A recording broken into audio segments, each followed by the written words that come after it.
Shalom Aleichem, meu irmão e minha irmã, como vão vocês? Que Hashem vos abençoe em nome de Yeshua. Hoje nós estamos recomeçando o ciclo de estudos da Torá. E neste ano nós vamos usar uma metodologia um pouco diferente daquela que você está habituado. Tanto que eu vou entrar com uma chamada inovação, tá, na ministração. E eu vou estar ministrando a Torá, mas a partir da Brit Hadashah, entendeu? Então nós vamos estar mostrando para os irmãos as realidades da Torá dentro da Brit Hadashah. E eu quero que você me acompanhe, porque eu vou estar falando algumas coisas que foram ditas por mim de uma forma assim muito velada, mas dessa vez eu vou colocar tudo para fora, vou falar de uma forma muito clara aquilo que precisa ser dito. Então, para que nós possamos dar início, eu quero ler para você, tá? Tem um trecho aqui no livro de Apocalipse, no capítulo 22, que é o encerramento de tudo, que eu quero ler para você. E você pode estar se perguntando assim, mas como que você vai falar de Bereshit lendo Apocalipse? Eu já te explico. Apocalipse 22:6 diz assim: E disse-me, estas palavras são certas e verdadeiras, e o Eterno, o Deus dos santos profetas, enviou o seu anjo a mostrar aos seus servos as coisas que em breve hão de acontecer. Eis que logo venho, bem-aventurado aquele que guarda as palavras da profecia deste livro. Eu, João, sou aquele que vi e ouvi essas coisas, e depois que ouvido e visto as tive, prostrei-me para adorar ante os pés do anjo que me mostrava. Porém ele me disse, olha, não faças tal, porquanto eu sou conservo teu e dos teus irmãos, os profetas e dos que guardaram as palavras desse livro. Adora a Elohim. Então ele disse assim, disse-me, não seles as palavras da profecia deste livro, porque perto está o tempo. Quem é injusto, seja injusto ainda. Quem é sujo, suje-se ainda. E quem é justo, seja justificado ainda mais. E quem é santo, seja santificado ainda mais. Eis que cedo venho, e o meu presente, o meu galardão está comigo, para recompensar a cada um conforme as suas obras. Eu sou o Aleph e o Tav, o primeiro e o derradeiro, o princípio e o fim. Vou ler até aqui, até o verso 13. Bem, por que eu li Apocalipse para falar de Bereshit? Porque o fim está no princípio. E eu vou logo falando algo para você. Todo o livro de Apocalipse está lá na Torá. E ao longo deste ano, enquanto eu estiver ministrando as porções da Torá, eu vou mostrar isso para você, tá? Aqui nós temos o recomeço de tudo. É como se fosse uma restauração da criação. E por que isso vai acontecer? Porque quando o pecado entrou no mundo, ele abalou a criação de uma tal forma que ele fez que a criação chegasse num ponto tão ruim que ela ficou desfigurada. Então tudo aquilo que foi criado acabou sendo desfigurado por conta do pecado e da ação humana. Eu quero ressaltar aqui também a ação dos demônios no planeta Terra, que fizeram com que houvesse um clima muito pesado no planeta, e este clima pesado acaba também trazendo prejuízo não só para o homem, como também para a própria criação. Então é baseado nessa introdução que eu vou começar a falar com você sobre quem é o Criador. O tema central da Parashá Bereshit vai ser esse. Quem é o Criador? Tá? Aqui nós temos uma coisa muito interessante, porque nós temos aqui, em Gênesis 1, no princípio criou Elohim os céus e a terra, ok? E aí nós temos uma coisa muito interessante, porque todo mundo diz assim, Deus criou os céus e a terra. E quando as pessoas dizem isso, eles estão se referindo ao Pai. Inclusive existem correntes teológicas que dizem que Yeshua estava lá ajudando na criação, porque lá no texto, quando ele vai criar o homem, está escrito, façamos o homem à nossa imagem conforme a semelhança. Então, eles dizem assim, está na terceira pessoa, então é mais de um, então Deus criou tudo e Yeshua ajudou. Certo? Errado.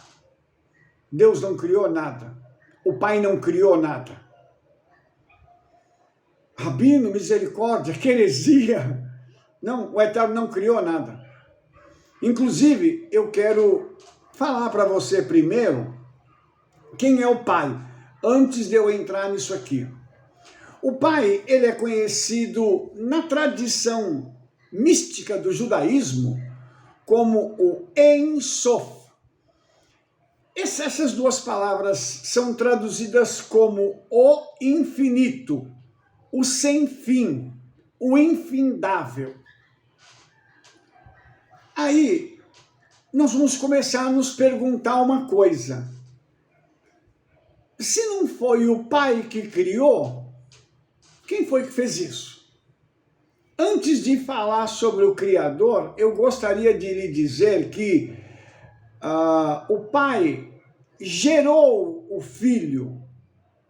Então, o Filho, ele sai do Pai. E isso está escrito, tá?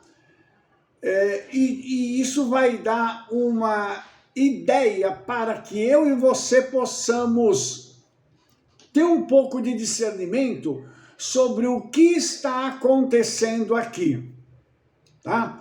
Aqui, a palavra para Criador é Elohim. Ela significa Deus Criador, mas ela também significa nobre, poderoso, forte. E aí vem a pergunta agora. Se não foi o Pai que criou, quem foi? De onde saiu a criação? Vamos então para a Bíblia. A Bíblia conta pra gente isso, tá?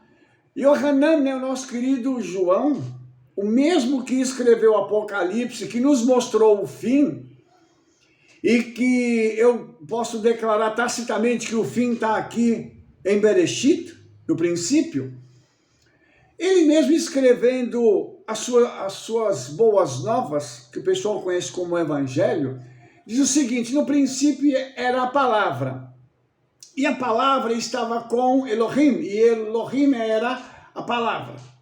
Aqui nós temos um jogo em hebraico, tá?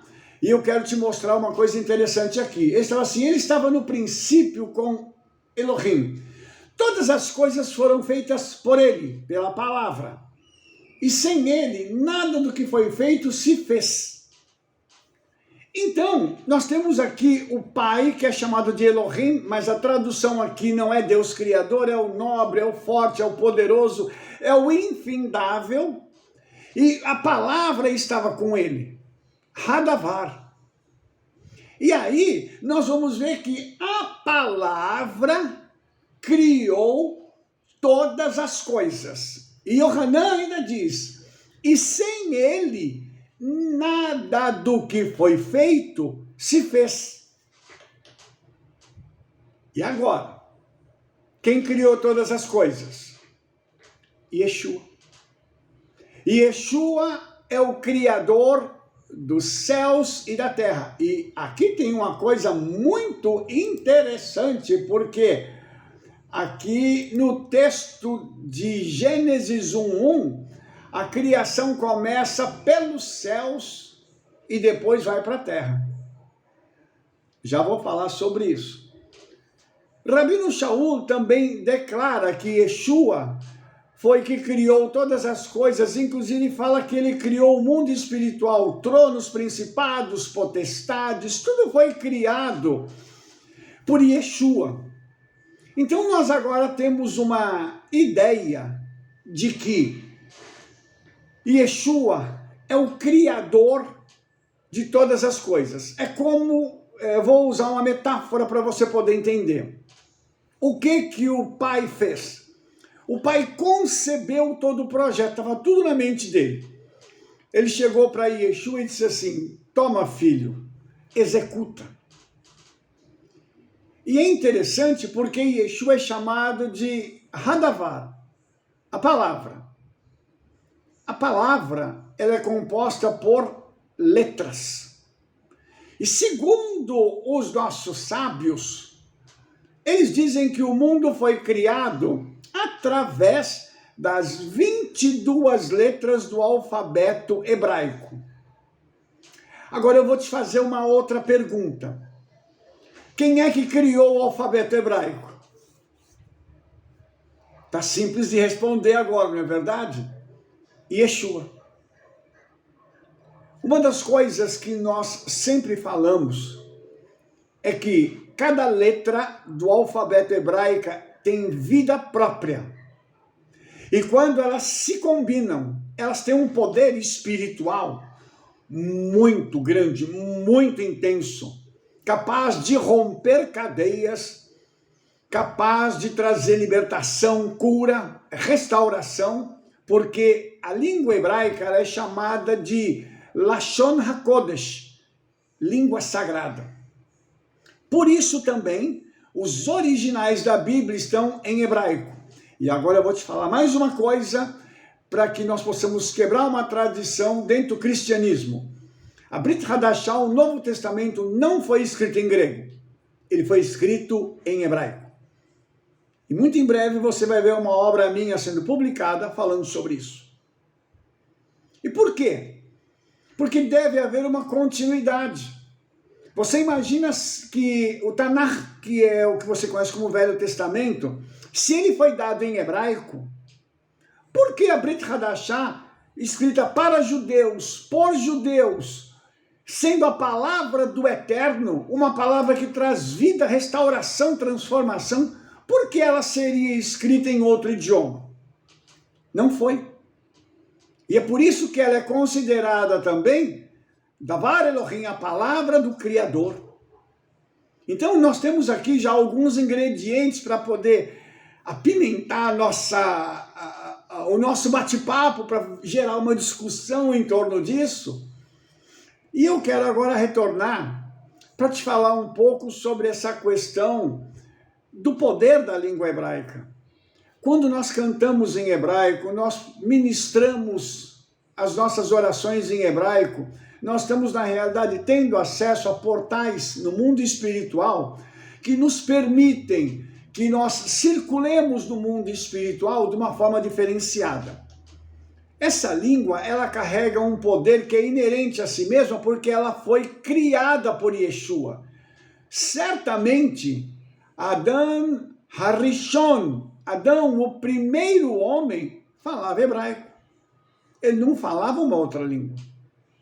Então, nós hoje entendemos tudo isso e entendemos que Yeshua cria tudo isso. Detalhe, o mundo foi criado através da palavra. E os nossos sábios dizem que foi criado através do alfabeto hebraico. Então, os céus e a terra passaram a existir a partir do momento que Yeshua pegou tudo aquilo que o Pai determinou, e eu vou chamar ele também de eterno, ok? O eterno, e começou a falar, e a sua fala resultou na criação do mundo espiritual primeiro, para que depois o mundo físico fosse criado. Por isso, o mundo espiritual influencia o físico. As mudanças ocorrem de cima para baixo.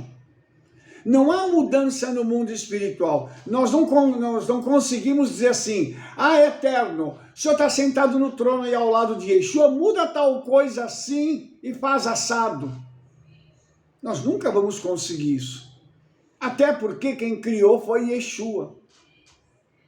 E não adianta pedir para o pai, porque o pai vai dizer para o filho, o plano que eu tenho na mão foi o que você seguiu. Então, o que está feito, está feito. E aí, irmãos, tem uma coisa bem interessante, porque, obviamente, você sabe que a palavra céus aí em hebraico, né? Ela está no plural. E essa palavra é muito interessante, porque quando você divide a palavra, Eshmaim significa fogo e água. Os céus são compostos de fogo e água. Isso também é uma questão que quando a gente leva para o âmbito espiritual, tem algo muito interessante. Tem vida e julgamento nos céus. E só que agora a gente não vai mexer com isso, porque eu quero mostrar para você uma outra realidade. Quando Yeshua cria os céus e a terra, tem uma coisa interessante, porque os céus são criados em 7 níveis. Então, quando Yeshua cria, ele cria de cima para baixo. Ele vai criando todas as coisas e a partir desse criar dele, do 7º céu, o 6º, 5º, 4º, 3º, 2º, 1º, ele vem então estabelecendo o que deveria acontecer em cada céu. Tá?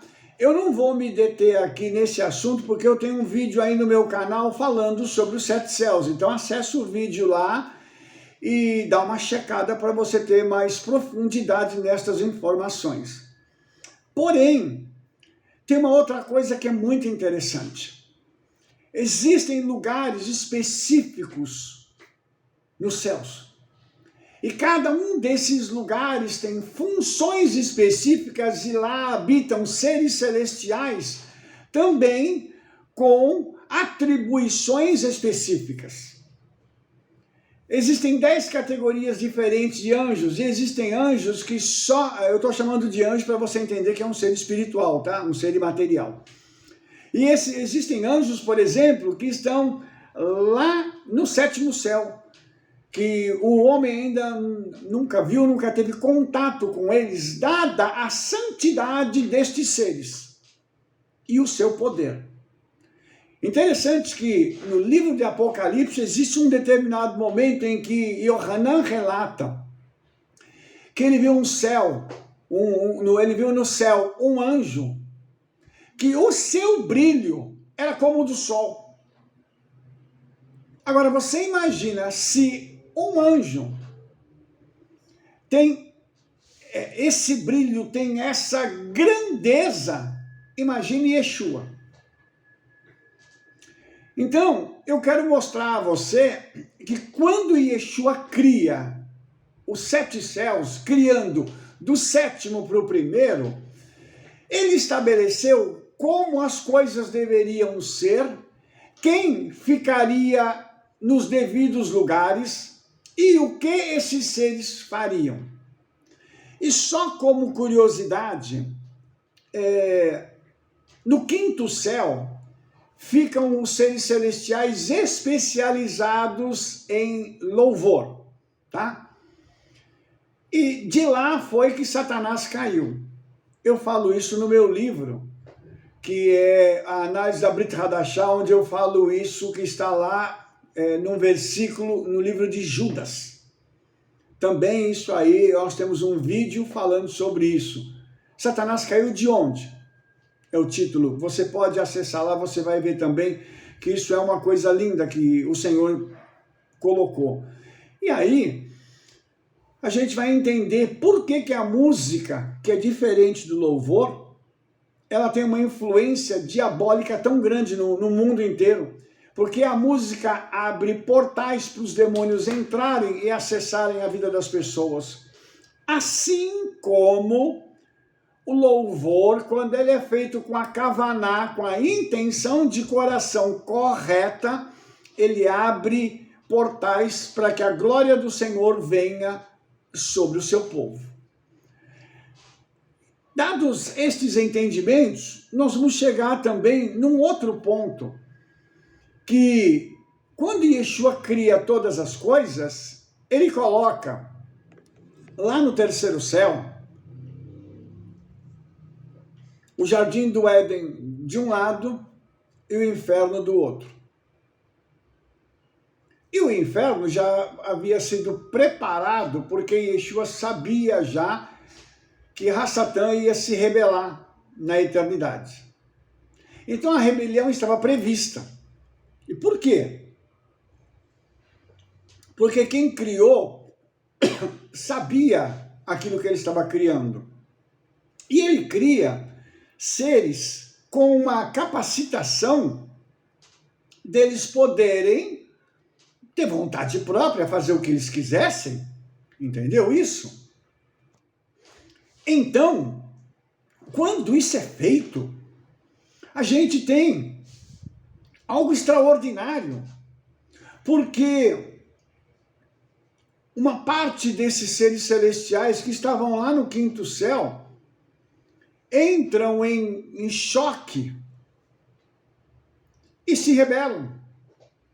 E aí, eu vou falar isso de uma forma mais light para você. E Yeshua chamou Miguel e falou assim, Miguel, tá tendo um probleminha lá no quinto céu, pega os rebeldes e no terceiro céu tem um compartimento chamado inferno. Pode entrar que a porta está aberta.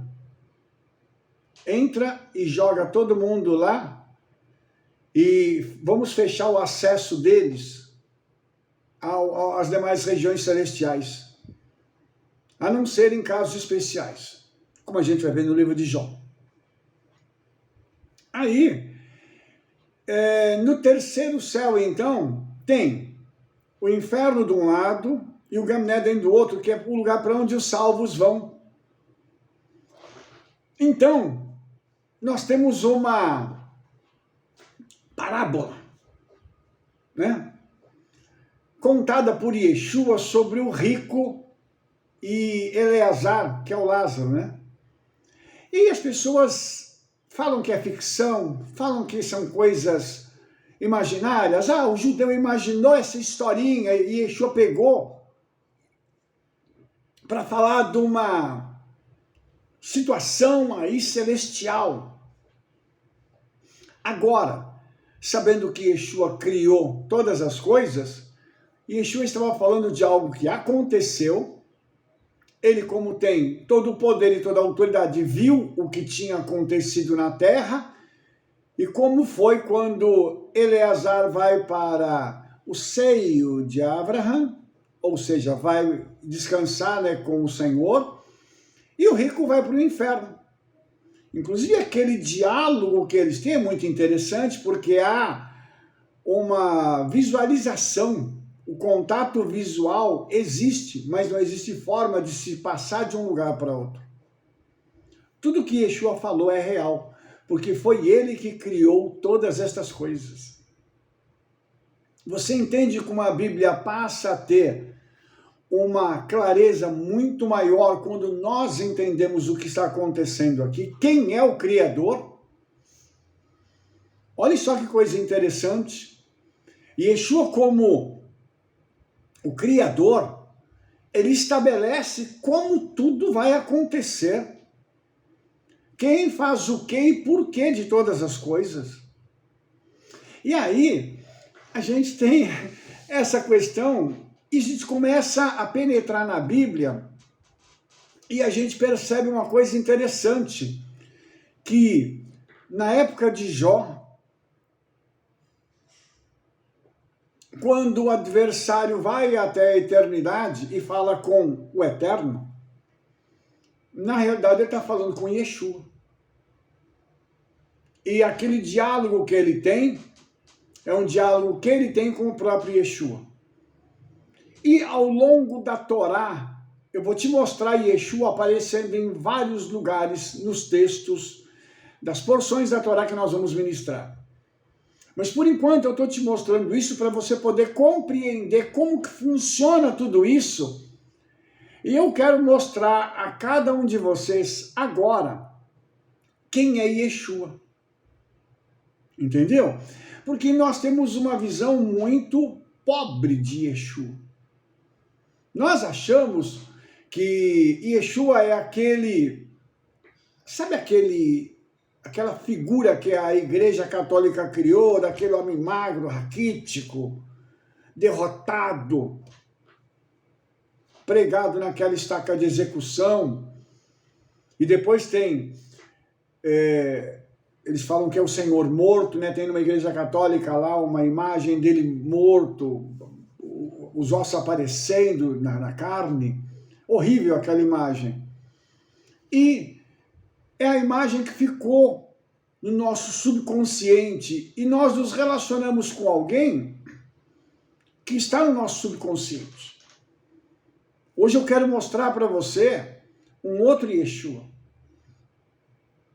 Alguém que tem um poder e uma autoridade que são completamente limitados. E uma coisa que é interessante aqui em Gênesis 1:1 é que depois que os céus foram criados nesses 7 níveis, tá? E eu quero só te dar uma informação, tá? Quando o inferno foi criado, ele também foi criado em 7 divisões. Lá dentro do inferno tem 7 divisões que se chamam, tá? Sheol, Abaddon, Poço do Shahat, Tit Ha-Yaven, Mavet Share, Sharet Zalmavet e Gehenna. Segundo os nossos sábios, né? Requer 300 anos para atravessar a altura, a largura e a profundidade. Então, isso significa que esses lugares, eles têm 3 dimensões. Ou seja, o inferno é um lugar tridimensional. Rabino, como assim? Como que o mundo espiritual vai ser tridimensional? Sim, ele é tridimensional. Porque quem criou, o criou assim. E é interessante a forma como isso foi feita. E hoje, através da literatura rabínica, nós sabemos o nome desses lugares. E nós entendemos que dentro desses lugares existem outras divisões, porque os pecadores eles são acomodados ali de acordo com os pecados que eles cometeram. A gravidade do pecado leva as pessoas para determinados locais no inferno. Então, quando a gente fala do mundo espiritual, nós estamos falando de algo assim que é realmente intenso. E ele é mais real do que a Terra. Hoje eu estou aqui gravando no meu escritório, com o meu computador, os meus livros, a cadeira onde eu estou sentado. Parece real. Para nós é real. Só que existe algo que está acima dessa realidade, que é muito maior do que a realidade que nós vivemos. Você entende isso? Por isso é importante a gente parar para pensar que Yeshua é aquele que tem domínio sobre toda a criação. Deixa eu falar um pouco da criação da terra, porque no princípio criou Elohim os céus e a terra. E é interessante porque essa palavra terra aqui em hebraico é Eretz, e é a mesma palavra que é usada para designar a terra de Israel. Vamos fazer um joguinho? Vamos pegar a primeira e a última palavra do versículo. E a palavra Eretz nós vamos mudar por Israel. No princípio, Israel. Ah, Rabino, você está forçando muito a barra. Tá bom. Então eu vou te mostrar uma coisa interessante. A última palavra do livro de Deuteronômio, que é a palavra final da Torá, você sabe qual é? Israel. Se eu pegar a primeira palavra da Torá e a última palavra, eu tenho, no princípio, Israel. Isso significa que quando o Eterno, quando Yeshua cria todas as coisas, ele cria o mundo físico pensando em Israel. Quando lá no livro de Deuteronômio está dito que ele divide as nações a herança, ele faz isso a partir de Israel. Ou seja, ele disse assim, Yeshua disse assim, eu vou colocar Israel aqui e depois eu divido as outras nações de acordo com aquilo que eu já dei para Israel. Isso fica mais pesado ainda a nível profético. Você sabe por quê? Porque as nações tentam anular aquilo que foi feito na criação. De que forma? Dizendo que a terra pertence a eles. Aí chega palestinos, chega árabe, esse povo à toa, e vai dizer que a terra é deles. Produzem um documento que você deve conhecer, o livro sagrado deles, dos muçulmanos, que surgiu 500 anos depois da Brit Hadashah, do Novo Testamento, e no livro deles, eles adulteram a Torá, adulteram a Brit Hadashah e dizem que é tudo deles. E eles dizem que tem razão. Dizem que nós, judeus, adulteramos a Torá. Só para você ter uma ideia. Então, quando fala que a terra é de Israel, isso é algo que está na criação. Está aqui, ó, mostrado para nós na criação. Então, essa é uma realidade que não tem como fugir dela. E Yeshua entregou a terra a Israel. Quando ele se torna homem, e depois eu vou falar o porquê que ele se tornou homem, quando ele se torna homem, ele vem e nasce em Israel, na terra que ele deu para o povo dele. Simples assim. Agora, veja só que coisa maravilhosa. A criação, ela foi feita a partir da língua hebraica, com Yeshua falando e as coisas sendo criadas. Quando a gente fala da criação da terra, a impressão que o texto dá para a gente aqui é que o planeta Terra foi criado primeiro e depois Yeshua cria o restante. E faz as coisas acontecerem para que o universo se componha. E Yeshua coloca a Terra num espaço que nós conhecemos como Via Láctea e coloca ele numa fileira de planetas com as distâncias corretas para o Sol, para a Lua, para as demais estrelas, para que a Terra fosse o único planeta no qual a vida, como nós a conhecemos, fosse possível. Então você imagina que se a Terra estivesse um pouquinho mais próxima do Sol, o calor seria insuportável. Se ela estivesse um pouquinho mais longe do Sol, o frio seria insuportável para o ser humano. Então, eu quero mostrar uma outra coisa para você. Quem concebeu o projeto e quem realizou o projeto fez isso a nível de um design inteligente. E inclusive eu tenho também 2 vídeos aí no canal falando sobre design inteligente. E o que é o design inteligente? É a prova de que o mundo não surgiu do nada.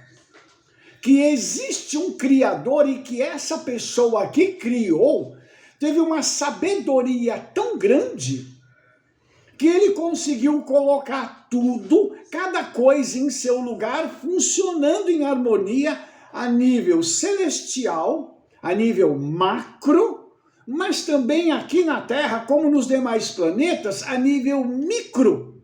Ou seja, do grande ao pequeno, tudo funciona em harmonia. A pergunta é, como é que ele conseguiu fazer isso?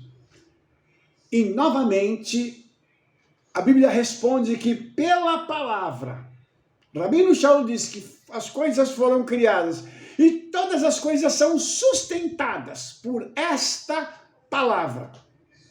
Uau! As palavras de Yeshua hoje sustentam a criação.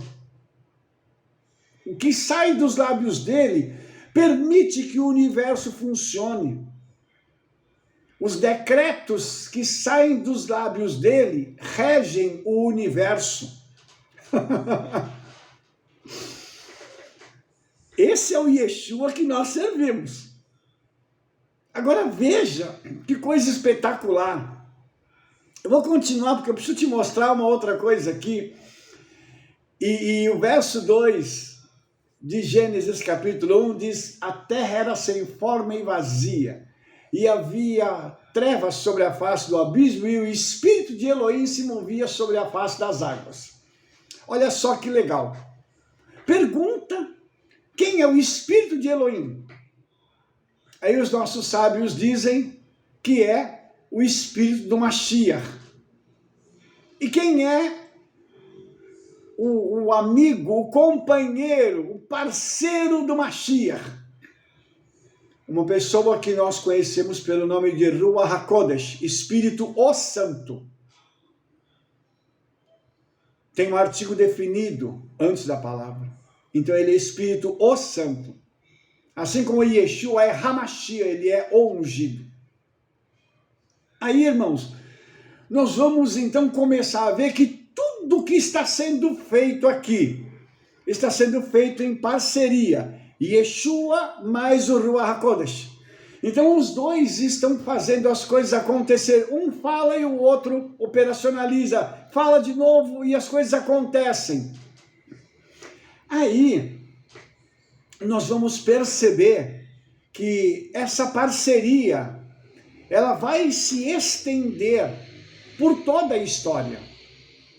E nós vamos ver depois Yeshua agindo na história de Israel, junto com o Ruach HaKodesh. O Espírito Santo, ele esteve agindo, ele está e estará agindo até o final da história do homem. E é interessante aqui, porque tudo que Yeshua faz, ele faz junto com o Ruach HaKodesh, com o Espírito Santo. Então isso significa que o Espírito Santo sabe das coisas que Yeshua gosta, daquilo que ele quer, quais são os desejos dele para a nossa vida hoje. Aí, nós vamos entender uma outra coisa. Lembra do texto que eu citei no princípio? Façamos o homem a nossa imagem conforme a nossa semelhança, que os teólogos dizem que era Yeshua que estava ali com o Pai criando. Será que já deu para a gente perceber quem estava com Yeshua criando o homem? Era o Espírito Santo. E olhe que coisa interessante. O Espírito Santo, ele então agora acaba trabalhando junto com Yeshua para fazer com que tudo aquilo que está no universo, tudo aquilo que está no mundo, possa estar conectado com a eternidade. Há algo assim de sobrenatural, de grandioso naquilo que ele está fazendo junto com Yeshua. Como ele criou o homem junto com Yeshua, então agora nós vamos entender o seguinte: quando Yeshua cumpre a sua missão, ele deixa no seu lugar quem? O Ruach HaKodesh, o Espírito Santo. Por quê? Como ele ajudou a criar o homem, ele vai saber administrar a mente, os desejos, o coração do homem. Então ele ficou para ser o intérprete entre nós e a eternidade, e Yeshua no caso. Então, quando nós fazemos uma oração, ele sabe como aquela oração está sendo feita, porque ele mora em nós. uma partícula dele está em nós para nos conectar com ele, e porque ele está no mundo inteiro, e também com Yeshua. Então, quando nós oramos, não são as nossas palavras que vão para a eternidade. São as palavras com a nossa intenção, com toda aquela carga emocional nossa. Tudo isso vai para a eternidade. Tudo isso ecoa, sabe? E tudo isso faz com que nós entendamos a importância do Espírito Santo nas nossas vidas. Então veja, agora você vai entender uma outra questão. Quando a Bíblia diz, aqui, quando a Torá diz que na viração do dia Adão conversava com o Criador, isso significa que Adão conversava com Yeshua e Yeshua contava para ele todos os segredos, tudo que ele precisaria saber para poder administrar o mundo, para poder cuidar das coisas relativas à humanidade. Tudo que era necessário, todo o conhecimento que ele precisava para se relacionar com o mundo físico e com o mundo espiritual. Então, naquele momento, havia esse relacionamento. E é interessante uma coisa, irmãos, que os nossos sábios dizem que existem dois Adão. O primeiro Adão, né, que é o homem terreno, e Rav Shaul fala isso também, lá no livro de Coríntios. Ele diz que esse homem é o homem que pecou e que precisaria vir um segundo Adão, um Adão dos céus, para resgatar o primeiro. Agora vamos ampliar o nosso entendimento acerca de Yeshua. Vamos responder à pergunta: por que o Eterno envia Yeshua para poder redimir a humanidade? A resposta parece que é simples. E é, porque ele criou. Somente ele, que criou o homem, teria condições de assumir a forma da sua criação e vencer o pecado como homem, para que ele pudesse, então, depois entregar a sua vida. Yohanan diz que Yeshua não morreu, ele entregou a sua vida, ele se permitiu morrer. Então, na realidade, quando Yeshua morre, naquela estaca de execução em Jerusalém, há cerca de 2000 anos atrás, na realidade, naquele momento, ele estava entregando sua vida para que ele pudesse resgatar o homem que ele havia criado. Veja, a tradição rabínica diz que o Mashiach é a origem de todas as almas de Israel. E eu ampliaria isso: o Mashiach é a origem de todas as almas do mundo. Se você assistiu o filme Avatar, o 1, você deve ter visto que aquele rapaz, eles levam-no quando ele está muito ruim e ele se conecta numa árvore. Aquela árvore ali no judaísmo é conhecida como árvore das almas. E o Mashiach, ele é a origem de cada alma que saiu da eternidade. Veja bem.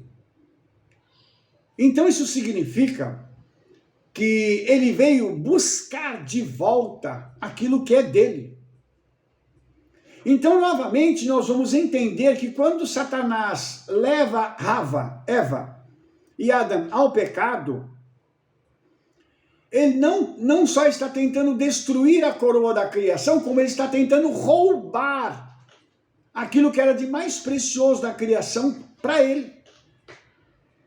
Com o seguinte detalhe: esse roubo diz respeito à partícula da eternidade que está dentro de cada ser humano.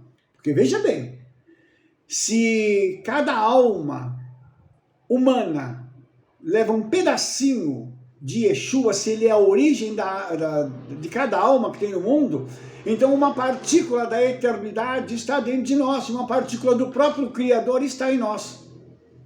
Teoricamente falando, quando o homem vai para o inferno, uma partícula dessa está indo junto. Isso significa que a dor de Yeshua é muito grande quando uma pessoa vai para o inferno. Você entende agora por que Yeshua veio? Você entende por que ele teve todo o trabalho de preparar a história e num momento crucial ele vir para nos resgatar, para que eu e você pudéssemos ter vida? Será que você consegue compreender isso? E isso é uma coisa assim, é tão extraordinário que eu quero mostrar uma coisa para você, porque quando Yeshua vem e nasce como homem, ele, na realidade, ele só vai ter o DNA de Miriam, né? 23 de um lado do homem, 23 da mulher. Então, um achado foi feito em que o sangue dele foi achado e tem não 46. 23 do homem, 23 da mulher, dá 46, quando você soma. O sangue que foi achado tem 24, que é 23 mais 1. Mostrando que esse homem é de origem divina. Mas deixa eu mostrar uma outra coisa aqui na Bíblia para você. Quando Yeshua, lá em Mateus 4, se separa para poder iniciar o seu ministério, as suas andanças por Israel, para poder anunciar as boas novas da sua vinda, quando ele está no deserto, já lá 40 dias, no final do jejum dele, o adversário aparece para ele e começa a tentar. Aí, na segunda tentativa, ele se aproxima de Yeshua e ele diz o seguinte: se tu és o filho de Elohim, do poderoso, né, do nobre, lança-te daqui abaixo, porque escrito está que aos seus anjos dará ordem a teu respeito. Ele está citando o livro de Salmos. E tomar-te-ão nas mãos para que nunca com teu pé tropeces em alguma pedra. E Yeshua responde para ele dizendo assim: também está escrito, não tentarás o eterno teu Criador. Aqui em hebraico, Yeshua usa uma estrutura que vai aparecer por toda a Torá, que é o tetragrama Elohim, se referindo ao caráter dele como Criador e como aquele que se torna o Redentor. Uau! Então Yeshua está dizendo para Hassatã o seguinte, agora com as minhas palavras: rapaz, fica no seu lugar, porque você sabe quem sou eu. Você sabe que eu não sou um homem qualquer, então não venha me colocar à prova de forma decisiva, porque quem te criou fui eu. Eu estou aqui numa condição humana frágil, mas eu não sou tão fraco quanto você pensa, quanto você imagina. E é interessante, irmãos, que quando ele usa essa estrutura aqui em hebraico, certamente que o adversário entendeu. Lógico que ele entendeu, ele sabia quem era aquela pessoa que estava lá diante dele. O tempo todo ele sabia.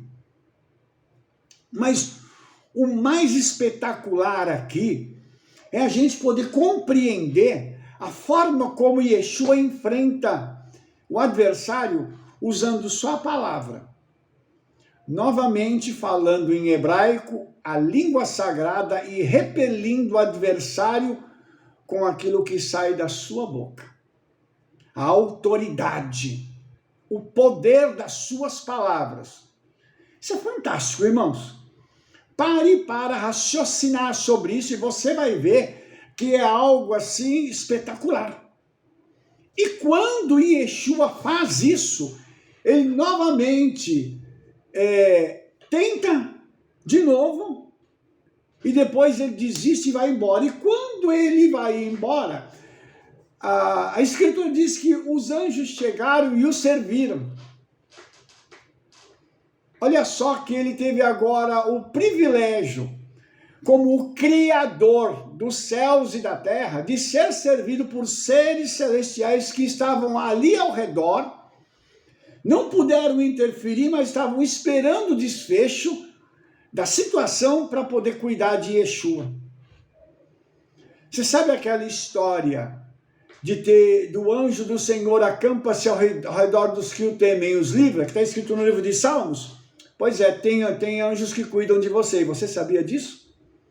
E quem designou esses anjos para você foi Yeshua, para cuidar da sua vida, para poder te proteger, para evitar que o mal toque em você. Então, nós estamos agora tendo a figura de um outro Yeshua, alguém com um poder e uma autoridade fora do comum, fora do normal. Por isso, quando ele realizou milagres na terra, ele estava realizando com um poder e com uma autoridade que ele tinha como Criador.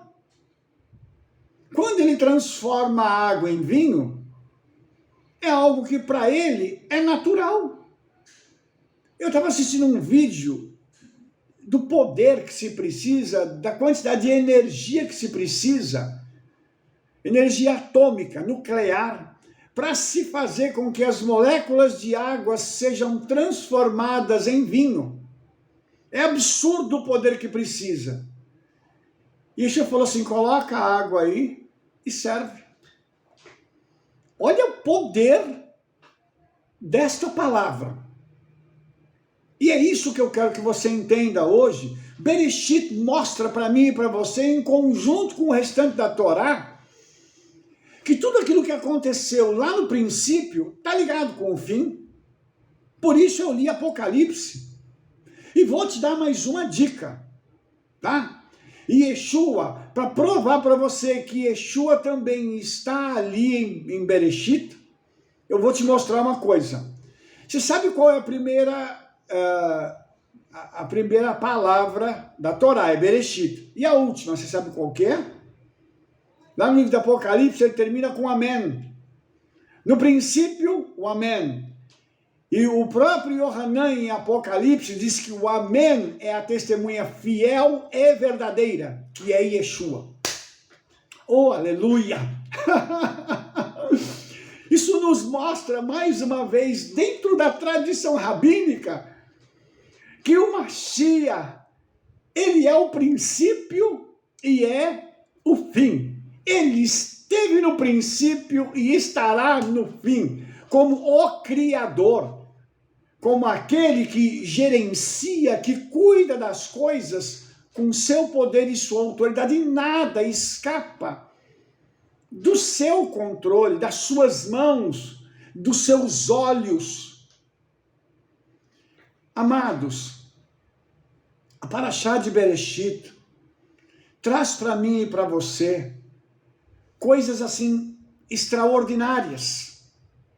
Veja a metodologia que Yeshua usa para no sexto dia criar o homem. Ele pega barro. Ele pega lá o barro, joga um pouco d'água e começa a moldar. Detalhe, eu esqueci de falar, eu vou voltar para a criação de Adão daqui a pouco. Yeshua criou o tempo. Quando ele cria o homem, ele já estabelece a forma como o tempo será contado para nós. Porque para ele o tempo não existe, para os seres celestiais o tempo não existe.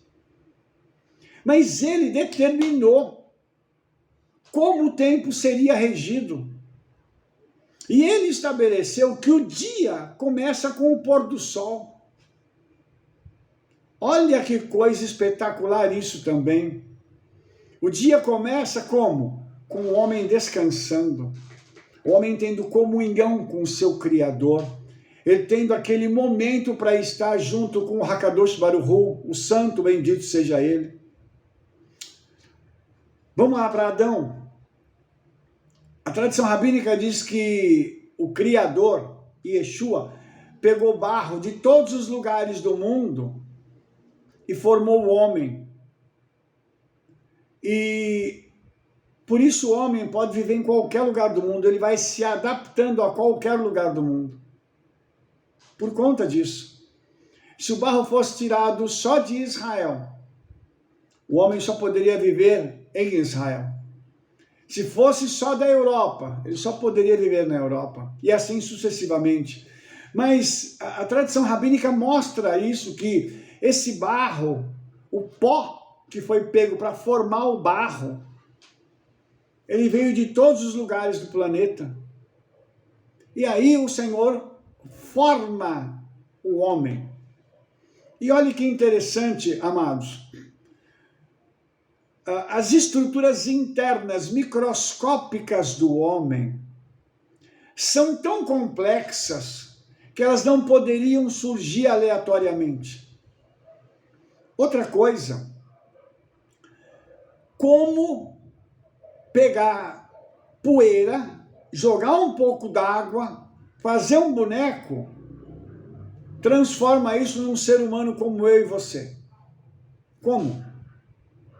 Existe um poder por trás disso, algo que nós não imaginamos, não conhecemos e nunca vimos. E o mais fantástico disso tudo é que depois que ele criou o boneco, ele então assopra de sua essência naquele boneco e ele se transforma no homem. Já com capacidade cognitiva, já com sentimentos, com emoções, reconhecendo o seu Criador. A ele foi dado o domínio pelo Criador. Por que, irmãos, Satanás foi tentar o homem? Porque ele precisava do domínio da terra. O dos céus ele perdeu. Ele precisava de uma esfera de domínio, ele precisava tentar atingir o Criador através da sua criatura. Você se lembra na Brit Hadashah, quando Yeshua está andando por Israel e de repente Yeshua se depara com um demônio? Quando ele estava lá em Gadara, o demônio falou assim: o que você veio fazer aqui antes da hora? Eles ficaram apavorados. Você acha que o inferno é páreo para Yeshua? O inferno, Satanás, a capetada, eles não são adversários de Yeshua, eles são adversários do homem. Eles não podem com Yeshua. Que rapaz! Eles têm que se curvar. Por isso está escrito que o Eterno Pai deu um nome a Yeshua. Porque no nome está a essência da pessoa. E o nome Yeshua significa que o eterno é salvação. E a essência do nome de Yeshua, ela é tão poderosa porque ele carrega os outros nomes que dizem respeito ao Criador, ao mantenedor de tudo, ao resgatador. Ele carrega essa essência dentro dele. E Rabino Shaul diz que lá no fim, todo joelho se dobrará. A quem? Ao nome de Yeshua. E por isso, de novo, o diabo teve tanto empenho em mudar o nome de Yeshua para Jesus. Ou sabe-se lá os outros nomes que ele anda inventando aí. Porque ele quis corromper o nome. Porque ele corrompe a essência. Entende isso? Então, Parashá Bereshit, ela mostra tudo isso para a gente. Ela fala de alguém que é tão poderoso que ele criou tudo, com poder, com autoridade, e ninguém contesta. E eu vou dizer uma coisa para você. Vai chegar um dia, e nós estaremos presentes nesse momento, quando nós vamos ver Satanás e todo o capetério, os capetas, ajoelhados diante de Yeshua e dizendo: Yeshua, tu és o Senhor, para a glória do Pai. Nós vamos ver esse momento acontecer. Sabe por quê? Porque está escrito. E tudo isso diz respeito a alguém que é muito mais poderoso do que nós imaginamos. Então hoje, eu quero terminar essa paraxá de Bereshit, trazendo para você essa informação de quem é Yeshua. O poder e a autoridade dele, por que ele criou o homem, por que Yeshua veio resgatar o homem, e o poder que ele tem sobre o mundo espiritual, que é ilimitado. Então, ao nome de Yeshua, as trevas têm que se curvar, Satanás tem que se curvar, porque esse nome está escrito, está acima de todo nome. Portanto, irmãos, nós queremos hoje terminar essa paraxá dizendo para você que nós precisamos compreender: Yeshua não é Deus, mas ele é o Criador de todas as coisas. Deus só tem um, e no judaísmo nós prezamos por isso. Shema Israel Adonai Eloheinu Adonai Echad, só tem um, que é Deus, que é o Ein Sof, que é o Pai. O resto está dentro daquilo que eu falei. Nós temos Yeshua como filho e o Ruach HaKodesh como aquele que auxilia o filho em todos os processos. Mas Deus só tem um. Me despeço de você agora, deixando a Shalom de Yeshua para a sua vida, que você compreenda quem ele é, que você compreenda que quando você precisa de uma enfermidade ser curada, você ora para que no nome de Yeshua isso aconteça, porque ele criou cada partícula do teu corpo. Então, quando você precisa de cura, ele é a cura para você. Ele tem o poder para restaurar aquilo que o pecado e às vezes a nossa conduta fez com que houvesse corrupção e entrasse enfermidade ou até mesmo pecado. Ele pode te curar, te restaurar e pode te salvar.